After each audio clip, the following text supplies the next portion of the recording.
Oh, it has been accomplished. I forgot about this soup that I made yesterday. That is just fantastic. It is absolutely magical.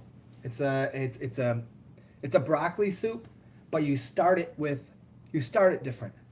You cook up some onions and celery because the celery is a big part of it. You cook up the onions and celery, and then some carrots, and then you after you cook those and maybe like 8 or 9 minutes, then you put the water in, and then you put the broccoli and you put some potatoes in, and then obviously blend it all up, and right towards the end of the cooking cycle, you throw some spinach in there just to green it up, to give it just a little extra kick in the color.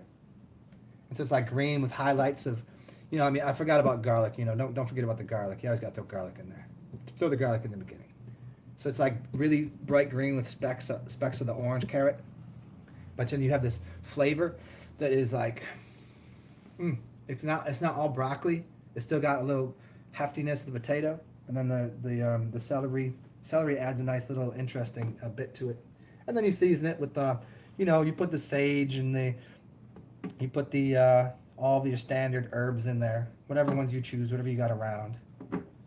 And then I use some celery salt, just as a little season for it, and black pepper. It's magical. So I'll put that on the stove. That's gonna feed me.